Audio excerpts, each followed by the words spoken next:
असेतु सिन्धुपर्यन्ताया यस्य भारतभूमिका पितृभूः पुण्यभूमिश्चैव स वै हिन्दूरिति स्मृतः। मित्रों, हमारे भारत भू का सच्चा इतिहास आपके समक्ष रखने का ये हमारा प्रामाणिक प्रयास है।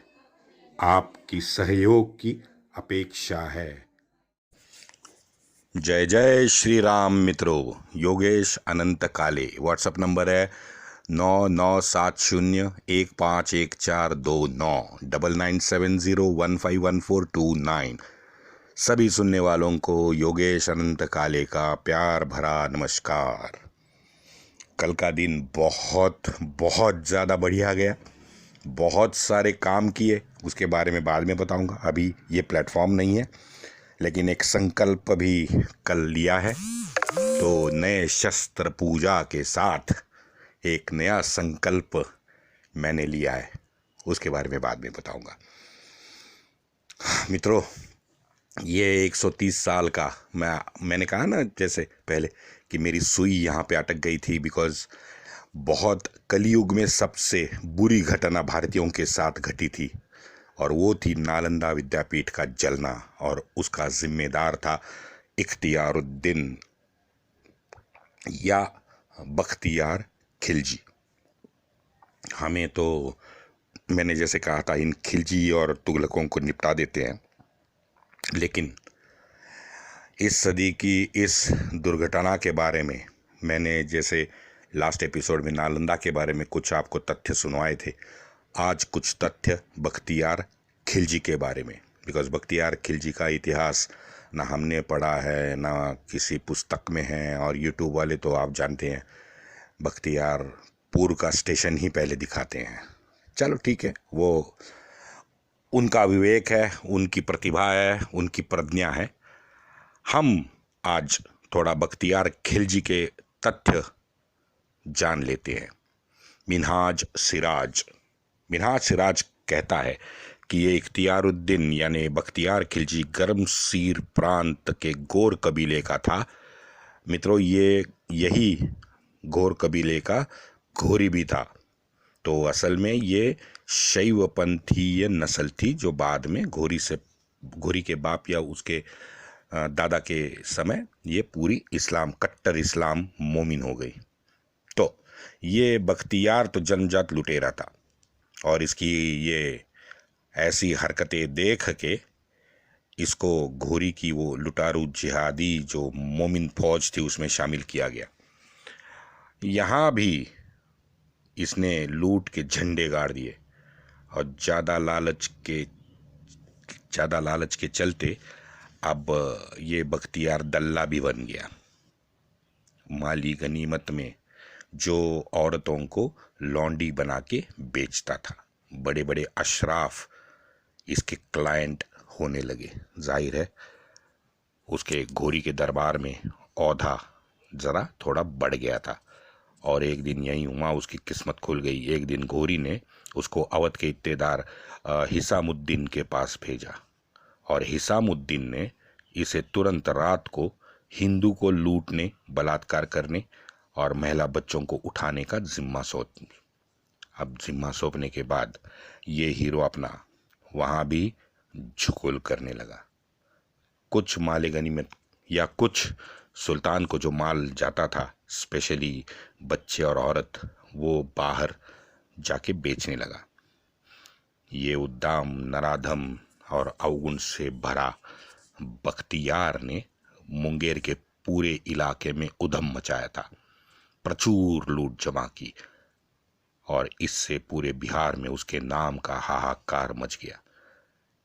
अब इससे ये हुआ कि बख्तियार की ये अपकीर्ति कुतुबुद्दीन तक पहुंच गई, और उसने बख्तियार को रेशमी पोशाक, कपड़े यानी भेज के उसका सम्मान किया।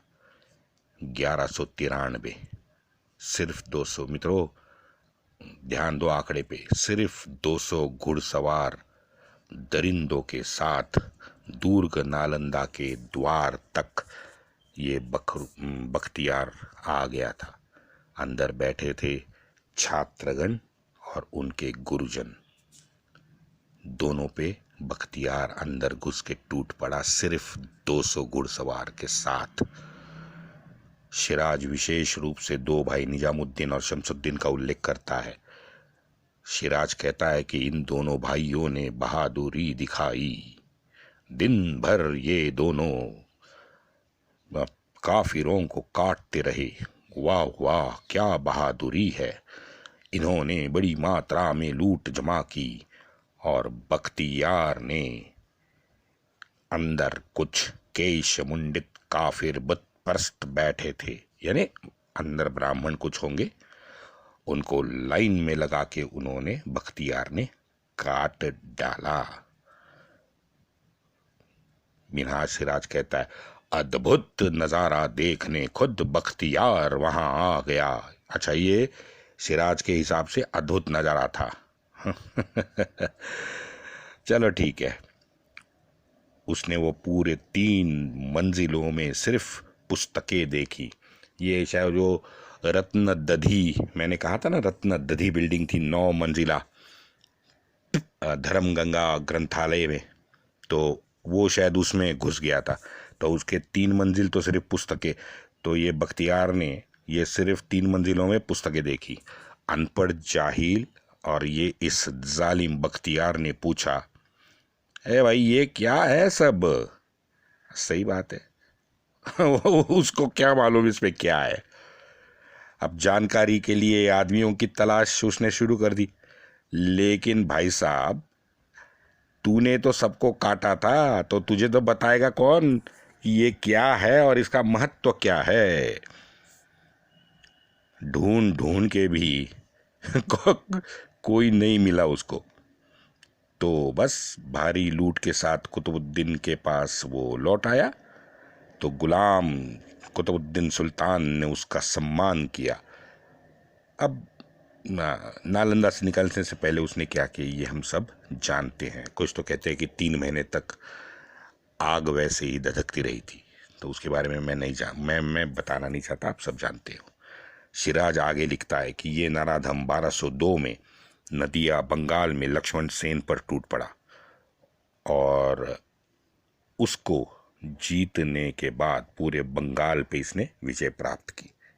कैसे?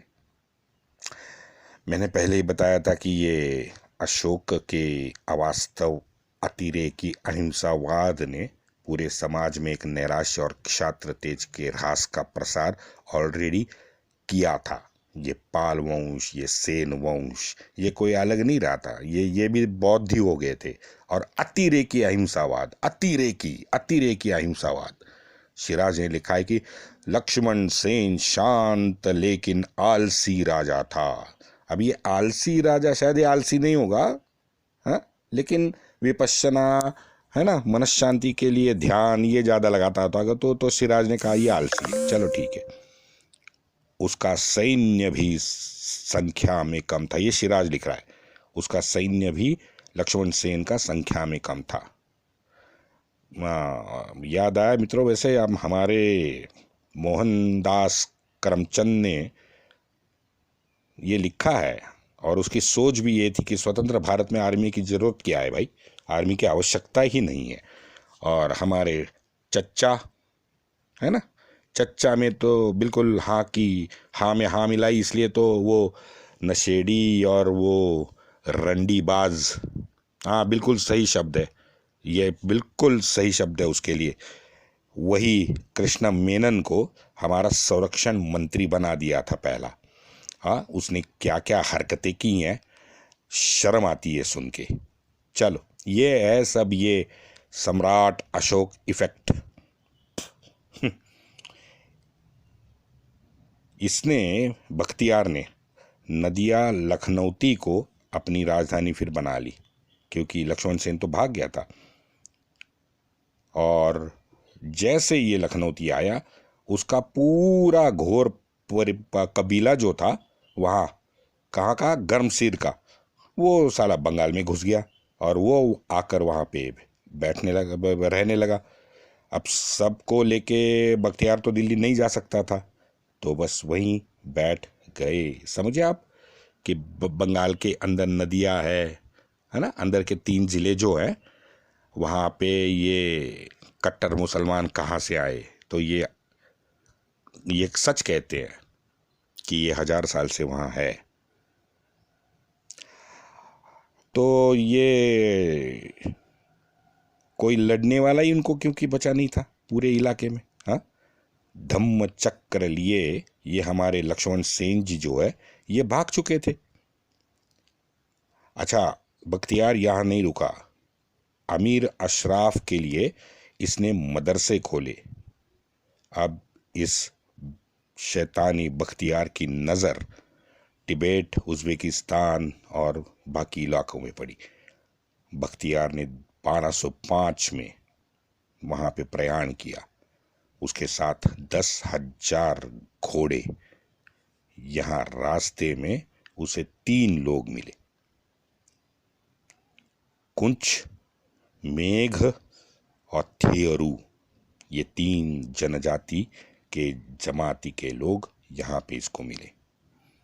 उसमें से मेघ जनजाति को इसने पूरे की पूरी तरह से दीन की दावत दे के इस्लाम में कबूल कर लिया। लेकिन कामरूप आसाम, कामरूप के राजा ने इसे अपने प्रदेश में प्रवेश करने से मनाही की। तो इसने चालाक ने भी इसको जाना था तिब्बत, तो इसने बड़े चालाकी से ये जो कामरूप का राजा था इससे संधि की और तिब्बत घुसा। मिनाज सिराज कहता है कि 16 दिन के चलने के बाद बख्तियार गांव पहुंचा, लेकिन आश्चर्यचकित रह गया कि जैसे गांव में पहुंचा वहां पूरे के पूरे गांव वालों ने इतनी भीषण लड़ाई हुई और इतना भीषण संघर्ष प्रारंभ किया कि 4 दिन में, आप सुन लो मित्रों, बहुत इंटरेस्टिंग है, मात्र 4 दिन में बख्तियार की ये जो 10,000 वाली घोड़ों की फौज थी वो 6,000 रह गई। यानी 4 दिन में 4,000 घुड़सवार काट डाले गए, सभी मोमिनों को काट डाला गया। ये बहुत बड़ी बात है। लेकिन इन फौजियों की बर्बरता देखिए वो तिब्बत में घुसे और जिस रास्ते से आए वो रास्ते के आजू बाजू के सब खेतों को वितों को और गांवों को जला के आए। अब इनकी मानसिकता देखो। हाँ क्या कहूँ, अभी ये इतने पागल थे कि उनको याद भी नहीं रहा कि भाई जहाँ से आए हों उसी रास्ते से जाना भी तो है, जाओगे कहाँ से? और जब जाओगे तो इतने जो 4-5 हजार जो आपके पास बचे हुए हैं उनके खाने पीने को कौन देखेगा भाई? कहाँ से मिलेगा आपको खाना पीना? क्योंकि वहाँ पे कुछ तो बचा ही नहीं था। ऊपर से बीच गांव वालों ने सभी जो उनके रास्ते थे वो उखाड़ दिए थे। हाँ, कामरूप में प्रवेश करते वक्त एक नदी का पुल था, वो पुल भी कामरूप के राजा ने उड़ा दिया था। तो बख्तियार को तो वहां पे बोट भी नहीं मिली और ऊपर से सनातनी आसम के राजा ने जबरदस्त हल्ला बोल दिया। वो हल्ला इतना प्रभावशाली था कि बख्तियार ने अपने सिर्फ, ध्यान दो मित्रों, सिर्फ 100 घुड़सवार के साथ देवकोट पहुंचने में कामयाबी पाली। कितने गए थे? 10,000। देवकोट को आते आते कितने रह गए? 100। इसके बाद ये नबी का जो गुलाम है ये बीमार पड़ जाता है और बीमार पड़ के अच्छा चलो मर गया, ऐसा भी नहीं है। फिर एंट्री होती है उसके सरदार की जिसका नाम था अली मर्दान। अब भाई डीएनए में है, जो इनके बाप जादों ने किया है अली मर्दान ने वही किया। सीधा शामियाने में घुस गया, खिलजी का मुंह दबा लिया और छाती में जब तक वो नहीं मरा तब तक चाकू घुसेड़ते रहा। अली मर्दान। लेकिन एक बात है कि 1205 से 1212 तक ये बंगाल में 7 साल में ये हमारे लापरवाही का जो नतीजा है कि खिलजी ने अपनी जड़ें वहाँ जमा ली, जो आज भी है। लेकिन ये लापरवाही का नतीजा क्यों है, बताता हूँ। हम सब लेखन से कैसे प्रभावित होते हैं, ये जरा मैं अभी आपको सुना रहा हूँ। आप बीती मैं अब बताऊंगा लक्ष्मण सेन के बारे में। लक्ष्मण सेन गौड़ प्रदेश का बौद्ध राजा था। लक्ष्मण सेन बड़ा न्यायप्रिय, शिस्तप्रिय, अपितु दयावान भी था। छोटा हो बड़ा हो, सबको महल में मुक्त प्रवेश था। कोई भी दान के अभिलाषी को कभी भी मुक्त हस्त लक्ष्मण सेन ने नहीं भेजा था। 1 लाख मुद्रा तक दान में मिलती थी। इस लक्ष्मण सेन उतना दान देता था। ये बौद्ध धर्मीय सेन वंश अपनी परंपरा और न्यायप्रियता के लिए बहुत प्रसिद्ध थे। यहाँ देखिए, कुछ आपको गलत लग रहा है क्या? नहीं ना, सब बढ़िया है। अब लक्ष्मण सेन को कौन गाली देगा बताओ। अब आप सुनिए, ये जो ऊपर की जो मैंने अभी आपको 5-6 लाइनें बताई, उसी मिन्हाज सिराज ने लिखी है ना कमाल। वामपंथी दरिंदे, ये अर्बन नक्सली जो है, हाँ, ये तो वर्ड टू वर्ड बताएंगे, लेकिन आगे जो मैं कहने वाला हूं वो बात छुपा देंगे। अब सुनिए, लड़ने में अक्षम दुर्बल लक्ष्मण सेन निष्क्रिय बैठे थे, जबकि उनके पूरे इलाके में बख्तियार गांव जीत रहा था और धर्मांतरण कर रहा था। हद तो तब हो गई जब 1204 में बख्तियार व्यापारी के भेष में लक्ष्मण सेन के राजमहल में घुस गया। मिन्हाज सिराज को खुद को आश्चर्य होता है कि राजा के गुप्तचर विभाग वाले क्या कर रहे थे। चच्चा को भी कोई अलग मसला नहीं है, हिंदी चीनी भाई भाई है ना, हमारे चच्चा कर रहे थे। और वहाँ चीन भी अरुणाचल अंदर घुस गया था, याद आया ना आपको। बस वही लक्ष्मण सेन का काम हमारे चच्चा ने किया 1900 साल के बाद में। चलो आगे देखते हैं सिराज ने क्या लिखा है। सिराज लिखता है, बिना किसी रोक टोक के बख्तियार फौज के साथ नदिया शहर में घुसने में कामयाब हो गया। अब जैसे व्यापारी महल के अंदर व्यापारी बन के घुसा, तलवारें उन्होंने म्यान से निकाली। भोजन कक्ष में लक्ष्मण सेन बैठा था, वो तुरंत भाग गया। और अच्छा, ये हमारा महान न्यायप्रिय राजा ये वहां से अकेला भागा। पत्नियां, पुत्र, पुत्री, दासी, सभी सारा खजीना उसने वहीं छोड़ दिया। क्यों भाई? सीख है ना भाई। आप देखो, ये खजाना, पत्नी, राजमहल, पैसा, ये सब तो मित्रों मिथ्या है। मनस्य शांति, ध्यान जरूरी है। आत्मा का परमात्मा से जुड़ना जरूरी है, और उसके लिए ये सभी चीजें किस काम की है? हाँ, ये आधा अधूरा बता दिया। उस पागल को ये नहीं समझ में आया कि कर्म और कर्तव्य ये भी दो जुड़े हुए हैं। और उसका क्या, हाँ, कर्म और कर्तव्य की जो व्याख्या है वो लक्ष्मण सेन भूल गया। मनस शांति, ध्यान, आत्मा, परमात्मा वो याद रहा। मनुष्य का कर्म और कर्तव्य याद नहीं रहा। चलो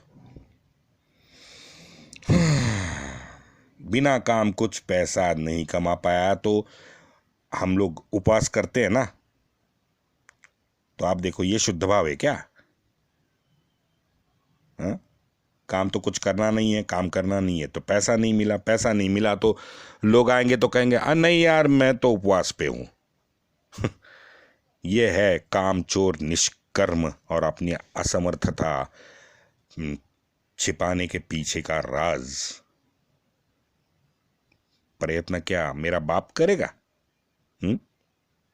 लेकिन शायद ये विपश्यना करने वाले लक्ष्मण सेन को ये पता ही नहीं था कि इसके राज में धर्मांतरण ऑलरेडी हो चुका है, लूटपाट हो चुकी है, अत्याचार की परिसीमा बख्तियार ने लांघ दी गई है। लेकिन लक्ष्मण सेन अपने भोजन कक्ष में भोजन कर रहा था। मित्रों, इसके बाद काफी लंबे समय तक मुस्लिम शासक होने के वजह से आज भी बख्तियार खिलजी को पूरे बांग्लादेशी मोमिन अपना हीरो मानते हैं। बांग्लादेश के पाठशालाओं में उसके बारे में भर भर के लिखा है। इकरा का मतलब कहते हैं बख्तियार ने सिखाया। वैसे भी ये इकरा वर्ड जो है, पढ़ो, है ना, ये मौलवी टीवी पे जो भोगते हैं पढ़ो पढ़ो, इकरा इकरा इकरा, ये पहला शब्द है। कुरान का इकरा पहला शब्द है ही नहीं, ये बाद में घुसाया गया है, उसके बारे में बाद में। इकरा, सारा नबी अनपढ़ था और वो इकरा इकरा इकरा ये बाद में लिखा गया, तो उसके बारे में मैं ज़्यादा नहीं बात करूँगा। आसमानी किताब का पहला शब्द झूठे साले।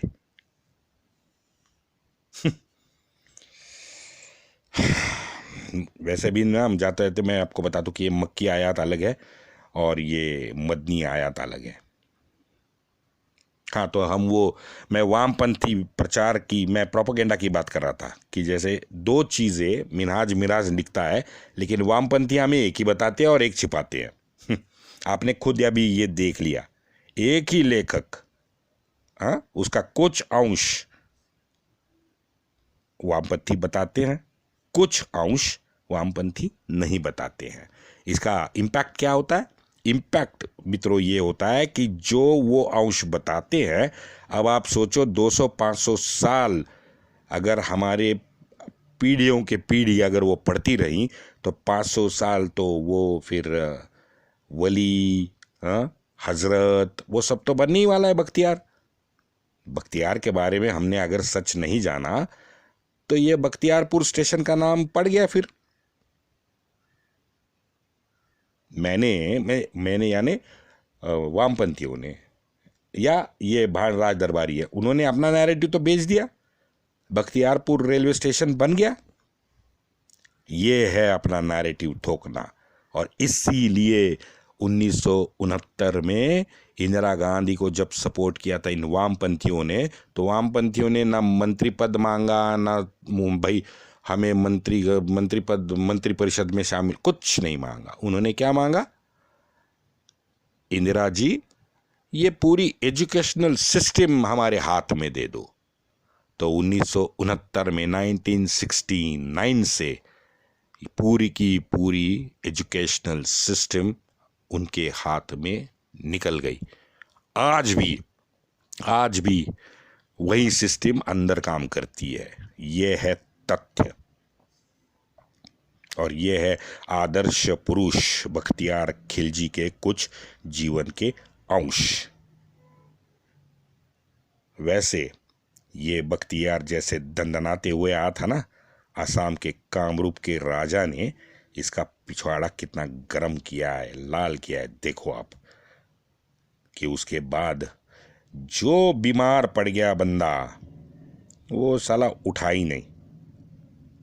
वैसे ये हमारे असम में एक और 400-500 साल बाद